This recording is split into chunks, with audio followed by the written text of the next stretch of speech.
I lost a lot of friends when I got sick, and a lot of my family members just they don't understand. And I just wish that people got that, one, you don't have to get it to be there for someone. And by being there for someone, sometimes the easiest thing you could do is ask them how they're feeling or if they need anything. And also just understand that if they're feeling irritable or emotional, it's because the level of pain they're in, normal human bodies cannot handle.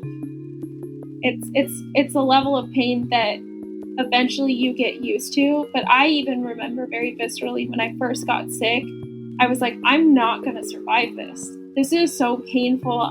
How am I going to do this for the rest of my life? Hi, everyone. This is Aletta, founder and creative director of Our Climate Voices. Climate Change is Personal is our new podcast, where we're listening to people's personal experiences with the climate crisis and learning from their wisdom about how to create a future that is resilient, community-based, and centers the leadership of people on the front lines of the crisis. For those of you who are new to Our Climate Voices, we are a collective led by young, queer and trans folks, BIPOC, and disabled people working to humanize the climate crisis, catalyze systemic change, and vision the future that we want to make real. So, we mobilize our personal experiences with climate change to hold those who profit from the climate destruction accountable, and we share our collective wisdom about how to embody a resilient, interdependent, and just future. Today, we're here with the kind-hearted Laura Krouse, a climate organizer and advocate for reproductive justice and disability rights. Laura has multiple autoimmune diseases, a brain tumor, and Lyme disease, which she has likely lived with for 7 years undiagnosed before her diagnosis 3 years ago. Climate change is personal to Laura because the tick that bit her, the Lone Star tick, in southern Oregon is not common to the northern U.S., but has expanded its territory due to climate change. Realizing this has put an urgent push on Laura's advocacy work to pass policies that can help protect people's health here in the United States that are similarly threatened by the climate crisis. Laura, thank you for sharing your story with us today. So I'm Laura Krouse. I'm the Oregon field organizer with Our Climate, and I am disabled. I have multiple autoimmune diseases and a benign brain tumor. I was diagnosed with Lyme disease three years ago now, but it's believed that I've had it for probably at least 10 years. And because of Lyme disease, I have developed several other autoimmune diseases. I have PCOS and I have Hashimoto's, which means that my immune system is attacking my thyroid. And I am dealing with a benign brain tumor that affects my hormones. A lot of the work that I do in climate justice is directly stemmed from disability justice. I used to work in reproductive care. I worked for Planned Parenthood Advocates of Oregon for about 5 years. And a lot of the work that I was doing with Planned Parenthood, I was realizing wasn't as extensive as I wanted to be doing in my advocacy work, because a lot of the people that were coming in with similar struggles that I had as far as reproductive issues. And I was realizing that a lot of those issues stem from issues that are happening in our environment right now. So I decided to get into climate justice and work on passing policies that could help protect people's health here in the United States. And around the time that I was starting to really work on climate policy, I was realizing that my issue actually stemmed from Lyme disease. And Lyme disease is becoming more prevalent in the United States because we have longer and hotter days, which means ticks live longer. So more and more people are going to end up getting Lyme disease in their lifetime in the United States because of this. And I honestly believe that I got Lyme disease just because of climate change and the fact that it is longer and hotter where I was bit by that tick, which was in Southern Oregon. The tick that I was bit by actually is not common to Southern Oregon. It's common to Texas. Lyme disease it's a disease that stems from a tick bite, and it could cause multiple issues. But basically what it is it's like a bacteria that the tick leaves in your body that attacks your nervous system. So the most common symptoms of Lyme disease are extreme migraines, fatigue, overall body aches, but it can lead to more extreme symptoms. So when Lyme disease is left untreated, it can lead to neurological Lyme, which studies are finding out that actually might be one of the root causes of MS, as well as Alzheimer's. A lot of the struggles that I faced since I was originally bit by a tick and contracted Lyme disease were pretty intense. It's honestly still really hard to talk about, but that's kind of why I want to talk about it, because I want to provide a platform for more people to speak about their health issues and the fact that our system is very much pinned against us. I was living in Southern Oregon. I was working as an organic farmer when I was 18 years old, and I was houseless. And I started developing these very weird symptoms that summer. I remember I started getting really weird headaches. I lost a ton of weight. I was really fatigued, and then I started getting really severe bladder problems. So I felt like I had a UTI, like permanently for months on end. And I kept going to the hospital and being like, feels like I have a UTI. Like, this is really painful. I can't focus. I'm really weak. I'm not doing well. And the doctors wouldn't even like test my urine to see if I was infected. They would just give me antibiotics and then they would send me on my way. And so I would eventually get better and feel slightly better. And then I would go on with my life. And then I would have these weird bursts of just like fatigue, overall aches, UTI pain, and then go back. And this happened for like, God, four years. And then after about 3 years, I moved to Portland, Oregon. And I decided to go vegan. And I started feeling a lot better. And I didn't have that pain for a while. But then out of nowhere, I was throwing out my back, doing nothing. I remember at one point I threw out my back just biking to class, which was like a normal bike ride that I had done every single day to my college classes. But like I couldn't stand for an entire month. And I had to go to a chiropractor like 5 or 6 times. He eventually adjusted my back and he was like, "What were you doing to do this to your back?" I was like, "I was just biking." He was like, "I think there's like an underlying cause because this is not normal." But I didn't really have the money to pursue what was going on with me. And I was working 3 service industry jobs while going to school full time, while volunteering at Planned Parenthood and being on their board of the leadership and advocacy team. So I was working like 100-hour weeks. And finally, after like, I think it was 3 years of living in Portland and kind of dealing with this on and off struggle of having these weird bladder symptoms and then going to the doctors and they were like, "Oh, well, it's just because you're not drinking enough water. Oh, it's because you take too many antibiotics," but then they would prescribe me more antibiotics. I was like, this is not okay. I'm not doing good. And around this time, I moved in with my partner into this, we were living in a basement, and my symptoms got like 1,000 times worse. It went from having bladder pain and aches and pains of feeling fatigue, maybe like once a month, to I couldn't get out of bed. I completely crashed. I couldn't stand up. I swelled twice my size.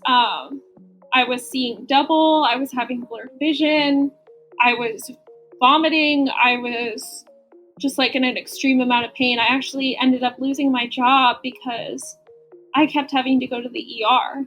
And I was working as a barista, and the person who owned the coffee shop that I was working at had absolutely zero empathy for what I was going through.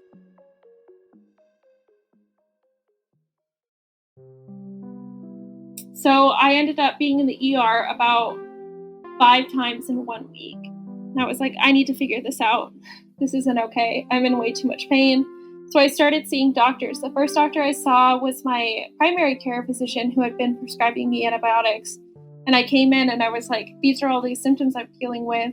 And she called a psychiatrist on me. And the psychiatrist came in and tried to explain to me that, sometimes we just make things up in our head and that we're actually not in that level of pain. And I stormed out of the office and I ended up finding a naturopathic doctor that was like a 2-hour drive from me.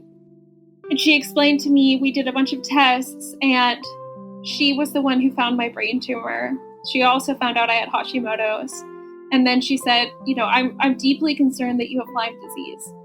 But the test to take Lyme disease is like $300 out of pocket, and most of the time it comes back negative, even if you have it. So we're just going to start preemptively treating you with it.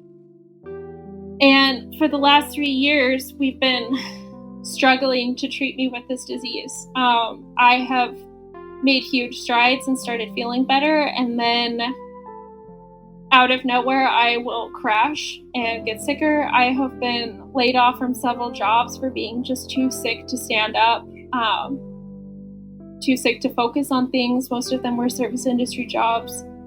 And I just finally landed the job that I have now, which has, been a dream job of mine since I can remember, honestly. And have finally been able to start taking care of my health for the first time in my life. And I'm 26 years old.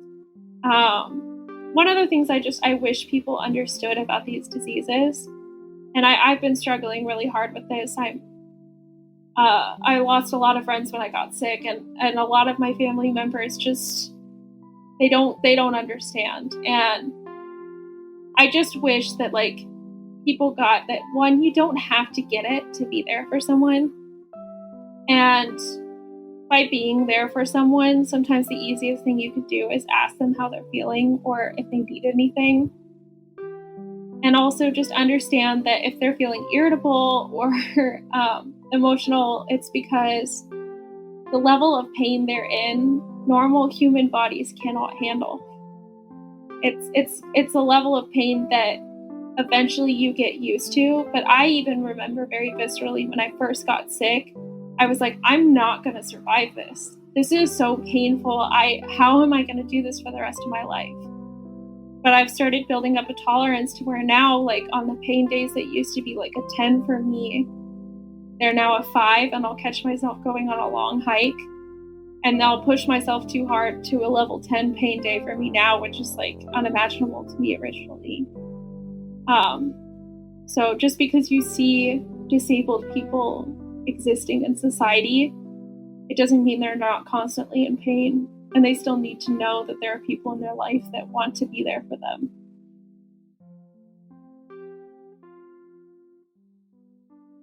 Climate change is going to affect a lot of disabled people more disproportionately than it affects able-bodied people. Just on the most basic level, when we think of climate change, let's think about hurricanes. Who's going to be able to flee their house quicker? Who's going to be able to have access to the things they need to survive? And think about the fact that the things that able-bodied people need to survive versus the things that disabled people need to survive are very different. You can't drag a respirator with you away from a hurricane.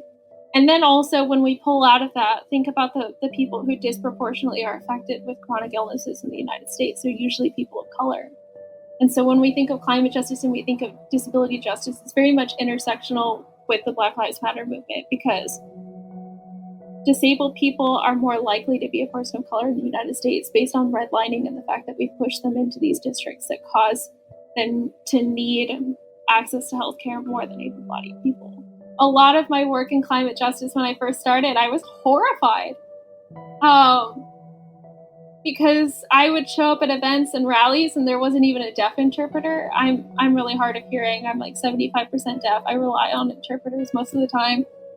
And I was horrified. I was going to rallies every single day here in Oregon for a climate justice bill, and there wasn't even wheelchair access to these rallies. There wasn't multilingual flyers about these rallies.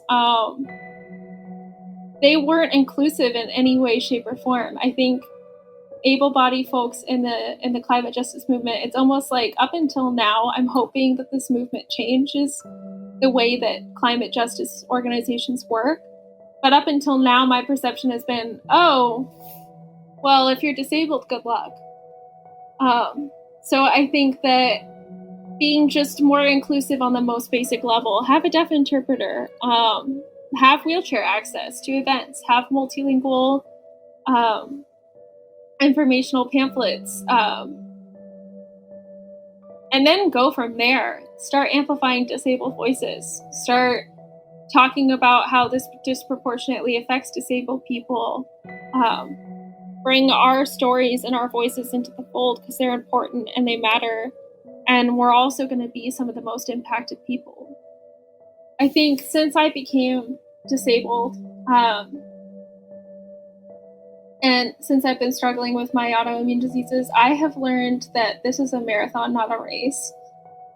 And I think that in the climate justice movement, it makes sense. Of course, we feel this way, that the world is at risk of ending.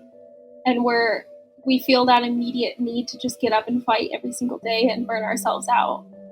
But I think the one thing that I hope that the climate justice movement learns how to do, especially with young youth leaders, I am seeing this so often in the youth-led climate movement of just extreme burnout.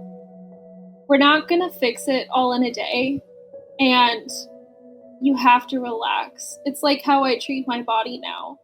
Like, I'm not going to get better if I don't at least spend one day a week in bed. I'm going to get sicker. It's going to get worse. And so I have to force myself to just take some time and reflect and think about what I'm doing with my body, what I'm doing to my body, so that she understands. At the very least, I'm going to take care of her. And I think the same thing needs to go with the movement. You need to slow down eventually. You need to be able to take care of yourself, and you need to make space for that. We're not going to fix this overnight, and we're not going to be able to fix it if everybody's too burnt out to do anything about it. I'm working to deconstruct the ableist narrative in my head that I have to be some kind of non-sick, hardcore person again, and actually acknowledge just how hardcore I am now and how much this disease, I am not thankful for it. I will never be thankful for it. I don't like it when people say that about disabilities. I mean, if you are, that's fine, but it has humbled me a lot, and it's forced me to learn a lot more about myself than I think being able ever did.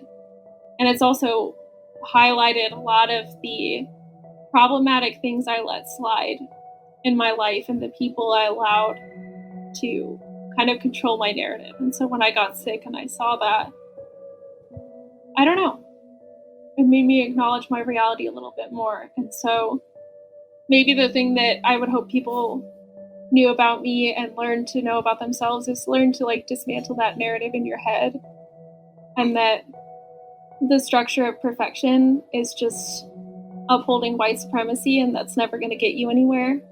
And the acknowledgement of who you are and the struggles you've been going to make you a lot stronger of a person.